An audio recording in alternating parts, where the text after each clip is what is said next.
الوداعی تو اب میں آغاز کر رہا ہوں. پہلی بات, اس سبب میں 3 باتیں مجھے کہنی. سب سے پہلی بات یہ کہ زندگی کی سب سے بڑی حقیقت موت ہے. ہم بھلائے رکھتے ہیں, اپنے ذہن سے اسے دور رکھتے ہیں, لیکن واقعہ یہ ہے کہ زندگی کی سب سے بڑی حقیقت موت ہے. خدا کے منکر پیدا ہوئے ہیں, لیکن موت کا انکار کرنے والا تو کوئی پیدا نہیں. اس لیے میں نے آیت آپ کو سنائی, کل نفس ذائقۃ الموت.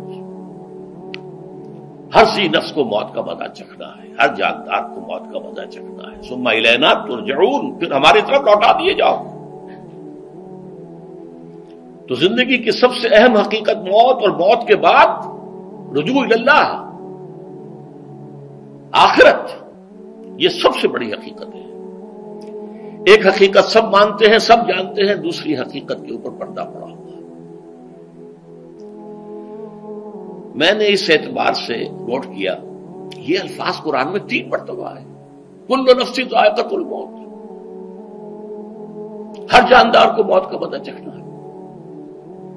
انبیاء اس سے مستثنا نہیں رہے, رسول اس سے مستثنا نہیں رہے, اولیاء اللہ مستثنا نہیں رہے. وقتی طور پر استثناء حضرت عیسیٰ کا ہے کہ ابھی وہ زندہ ہیں, لیکن عیسیٰ یاتی علیہ الموت, حضور نے فرمایا عیسیٰ پر بھی موت آئے گی.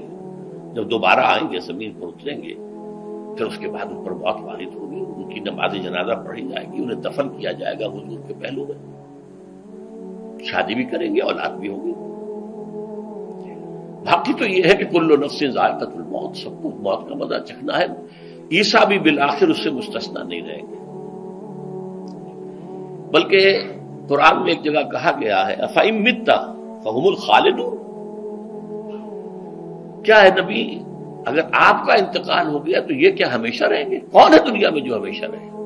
انتقال تو ہونا, آپ کا بھی ہونا ہے. انکا میت وانہم لمیتون. یہ تو مختصر ترین الفاظ تھے. اس سے آگے بڑھیے, سورہ انبیاء میں فرمایا کل نفس ذائقۃ الموت وَنَبْلُوكُمْ بِالشَّرِّ وَالْخَيْرِ فِتْنَةً وَإِلَيْنَا تُرْجَعُونَ. ہر جاندار کو موت کا مزہ چکھنا ہے, اور اس سے پہلے پہلے ہم تمہیں آزماتے رہیں گے, خیر کے ذریعے بھی, بھلائی دے کر, صحت دے کر, دولت دے کر, اولاد دے کر, شہرت دے کر, اور برائی کے ذریعے سے بھی, تنگ دستی دے کر, بے عزتی دے کر, اہانت دے کر, ذلت دے کر. وَإِلَيْنَا تُرْجَعُونَ, اور پھر ہماری طرف لوٹائے جاؤ گے. یہ وہ دوسری حقیقت جو میں نے کہا کہ جس پر پردہ پڑا ہوا ہے, بہت بڑا پردہ ہے. لوگ یہی سمجھتے ہیں کہ یہی دنیا کی زندگی ہے. قرآن کہتا ہے اِنَّ الدَّارَ الْآخِرَةَ لَهِيَ الْحَيَوَانُ لَوْ كَانُوا يَعْلَمُونَ. یہ تو آخرت والی زندگی ہے جو اصل زندگی ہے, کاش کہ انہیں معلوم ہوتا. اس سے بھی زیادہ تفصیل سے یہ آل عمران میں آئی ہے, کل نفس ذائقۃ الموت وَإِنَّمَا تُوَفَّوْنَ أُجُورَكُمْ يَوْمَ الْقِيَامَةِ. ہر جاندار کو موت کا مزہ چکھنا ہے, اور پھر تمہیں پورا پورا تمہارا اجر اور بدلہ دے دیا جائے گا قیامت کے دن. فَمَنْ زُحْزِحَ عَنِ النَّارِ وَأُدْخِلَ الْجَنَّةَ فَقَدْ فَازَ. جو کوئی آگ سے بچا لیا گیا اور جنت میں داخل کر دیا گیا, وہ تو کامیاب ہو گئے. اللہم ربنا اجعلنا منہم, اللہم ربنا اجعلنا منہم, اللہم ربنا اجعلنا منہم. وما الحیات الدنیا الا متاع الغرور. اور دنیا کی زندگی تو سوائے دھوکے کے سامان کے اور کچھ نہیں ہے. دھوکہ کس معنی میں؟ یہ تمہیں اصل زندگی سے غافل کر دیتی ہے. تم کہیں سفر پر جا رہے تھے, تمہارا کہیں گھر تھا, تمہیں واپس آنا تھا, تم راستے ہی میں کسی دلچسپی میں ایسے مگن ہوئے کہ گھر بار سب بھول گئے. یہ تو تمہارا عارضی سا سفر تھا, تم نے اسی کو اپنی منزل بنا لیا, اپنا ٹھکانہ بنا لیا, تو دھوکہ دیا اس نے تمہیں. ویسے دنیا کی زندگی دھوکہ نہیں ہے, بڑی حقیقت ہے. اس لیے کہ حضور نے فرمایا انما الدنیا مزرعۃ الآخرہ. یہ دنیا آخرت کی کھیتی ہے, یہاں بوؤ گے تو وہاں کاٹو گے, یہاں کچھ کمائی کرو گے تو وہاں اس کا بدلہ ملے گا.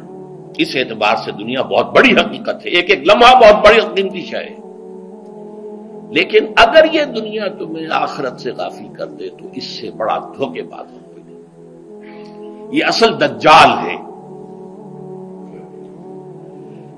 میں نے تقریباً 60 برس کی عمر کو جب میں پہنچا تھا تو موت کا انتظار شروع کر دیا تھا. میرے قریبی احباب کو معلوم ہے، میں کہتا رہا، یہ بھی کہتا رہا کہ بھائی میں اپنے حصے کا کام کر چکا ہوں. جتنی صلاحیت اللہ نے دی تھی، جتنی بھی میرے اندر استعداد تھی، میں اس کو بھرپور طریقے پر استعمال کر چکا ہوں. دم واپسی برسرے راہ ہے عزیز و اب اللہ ہی اللہ ہے. یہ میرا معاملہ رہا ہے 60 برس کی عمر سے. اس کے بعد اللہ نے مزید 14 برس دیے ہیں. یہ نافلۃ لک کے درجے میں کہتا ہوں، اس کا اللہ کا عطیہ خصوصی ہے، نفل ہے.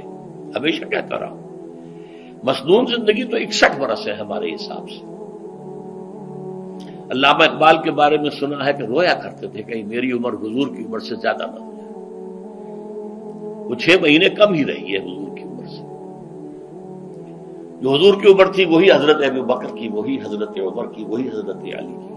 ہاں حضرت عثمان 82 برس کے ہوئے ماشاءاللہ. پھر یہاں کے مجددین میں سے وہی عمر حضرت شیخ احمد سرہندی کی، وہی شاہ ولی اللہ دہلوی کی.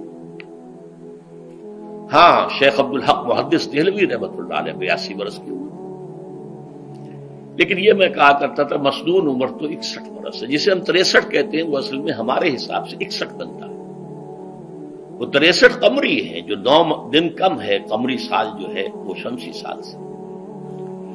بہرحال میں اس وقت سے منتظر تھا، لیکن جو بھی وقت اللہ نے دیا ہے اللہ کا شکر ہے وہ مفید کاموں میں لگا ہے. ان میں خاص طور پر میں سمجھتا ہوں کہ اللہ کا مجھ پر سب سے بڑا احسان، اور مجھے پر نہیں، بہت بڑے پیمانے پر لوگوں پر جو احسان ہوا ہے وہ میرا 1998 کا دورہ ترجمہ قرآن جو کراچی میں ہوا تھا. 1998 کے مارچ میں میرا بڑا آپریشن ہوا، دونوں گھٹنے تبدیل کیے گئے. لیکن 98 کے آخر میں، حالانکہ میں چل نہیں سکتا تھا، کراچی میں مسجد جو ہے اونچی ہے، دوسری منزل پر ہے، تو خاص ریمپ بنایا گیا جس کے ذریعے میں ویل چیئر پر مجھے لے جایا جاتا تھا. میں نے درس دیا. اس درس کی گزشتہ چند سالوں سے پوری دنیا میں جو گونج ہوئی ہے اللہ کے فضل و کرم سے، اللہ کوئی حکمت خداوندی اس کے ساتھ وابستہ ہے. اس میں میرے کسی کام کو دخل نہیں ہے، میری کسی کوشش کو دخل نہیں ہے. میں نے تو جو درس میں دیتا آ رہا تھا سن 85 سے دورہ ترجمہ قرآن، البتہ یہ بات ضرور ہے کہ میں نے محسوس کیا تھا کہ سن 98 کے اس درس میں دورہ ترجمہ قرآن کے مجھے خصوصی انشراح حاصل تھا. میری ساری گفتگو کا حاصل کیا ہے؟ دیکھیے، نظریاتی تحریکوں کا تعلق اشخاص سے نہیں ہوتا.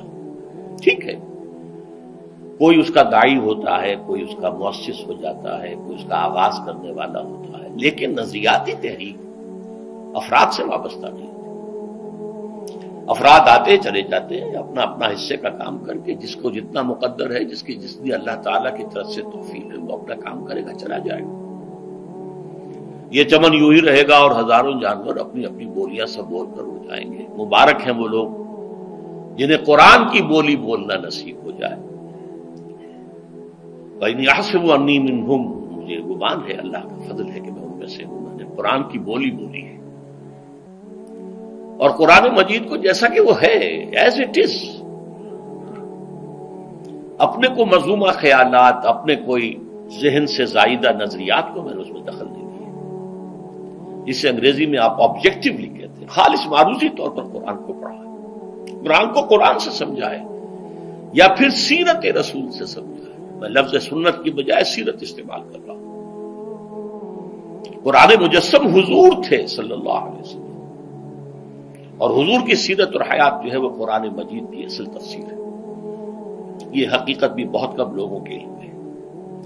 وہ احادیث کا نام تو لیتے ہیں، احادیث بھی ہے، سیرت بھی تو احادیث ہی سے ہمیں ملتی ہے، لیکن میں خاص طور پر سنت یا حدیث کی بجائے سیرت کا لفظ استعمال کرتا ہوں. قرآن کی 2 سورسز ہیں، قرآن خود اور سیرت رسول صلی اللہ علیہ وسلم. بہرحال انشاءاللہ العزیز یہ کام بڑھے گا، چلے گا، یہ میں ابھی بعد میں عرض کروں گا.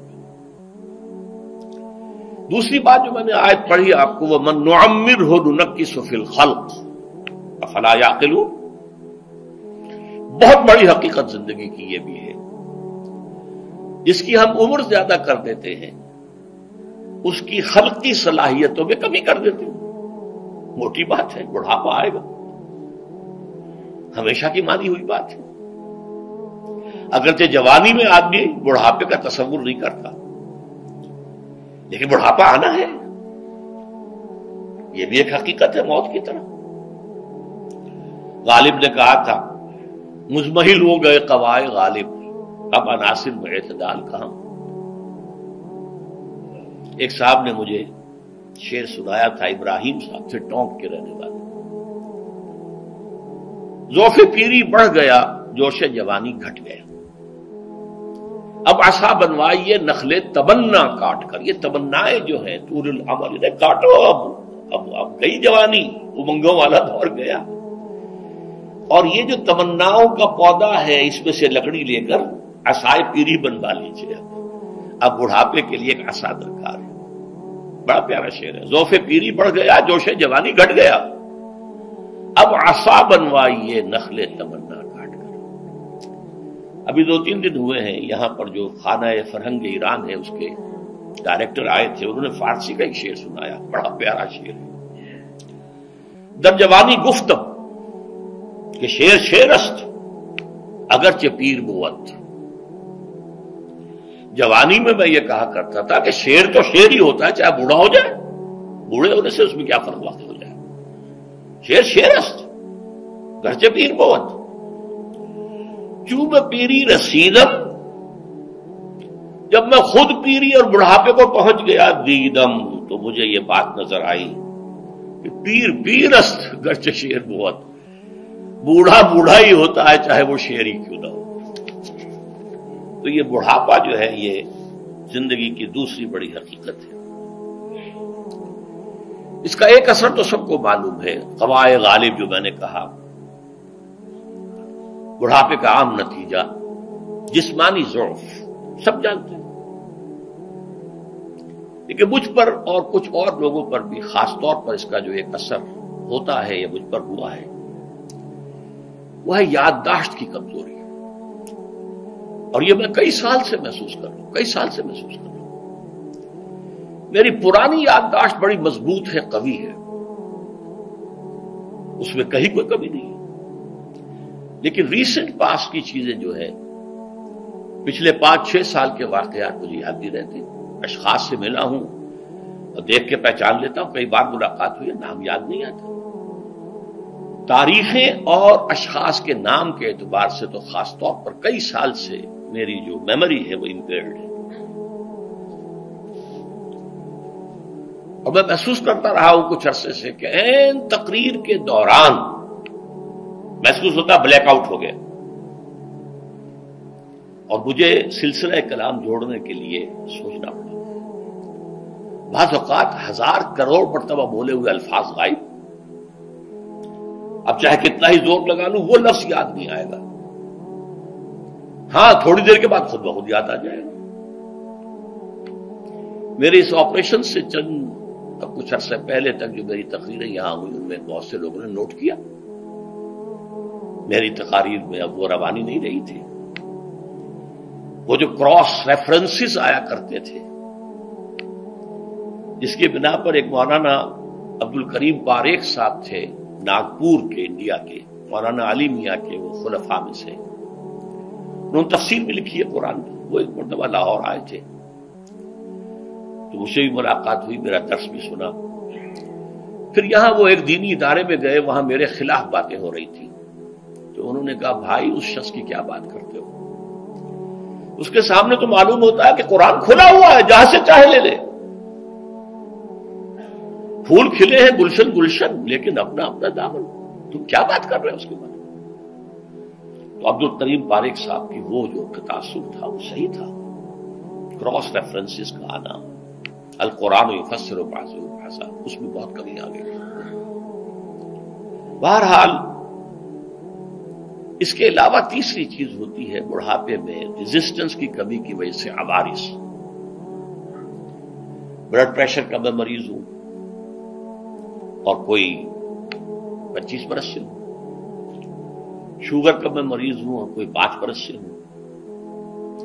ایک خاص برس جو مجھ پر آیا ہے آج سے 4 سال پہلے، اس کی ایک تاریخ ہے۔ یہ جو امراض دماغی کے ماہرین ہیں یہ کہتے ہیں کہ ایک مرض ہے بائی پولر ڈپریشن۔ انسان میں کبھی تو انشراح ہوتا ہے، ایکٹیویٹی ہوتی ہے، سوچتا ہے اور ایکٹیو کرنے کے لیے، گفتگو کے لیے، بھاگ دوڑ کے لیے طبیعت میں آبادی ہوتی ہے۔ کبھی وہ بجھ سا جاتا ہے، کبھی وہ حرکت کرنے کو جی نہیں چاہتا، پڑا رہے کسی کونے میں، سو جائے۔ تو یہ بائی پولر معاملہ کہلاتا ہے، یہ ویو چلتی ہے۔ اچھا، یہ ہے ہر انسان میں،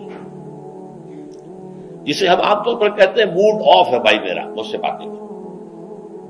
تو یہ موڈ کا آف ہو جانا، آن ہو جانا، یہ عام آدمی میں بھی ہوتا ہے۔ لیکن جو اللہ کے کسی فضل و کرم سے زیادہ ذہین ہو، زیادہ حساس ہو، ان میں پھر یہ جو ویو ہے، یہ زیادہ اونچائی زیادہ نیچائی، زیادہ اونچائی زیادہ نیچائی، اور اس کو پھر ہم کہتے ہیں مرض، بائی پولر۔ یہ ہمارا خاندانی مرض ہے۔ والد صاحب کا تھا، کو تھا، بڑے بھائی اظہار احمد صاحب کو ہوا، میری بڑی ہمشیرہ کو ہوا۔ عام طور پر اس کی عمر ہوتی ہے اور ہوتی تھی، 3 تجربے مجھے ہیں۔ والد صاحب کو 13 برس میں نے اٹینڈ کیا ہے اس بیماری میں، سن 52 سے 65 تک جبکہ ان کا انتقال ہوا۔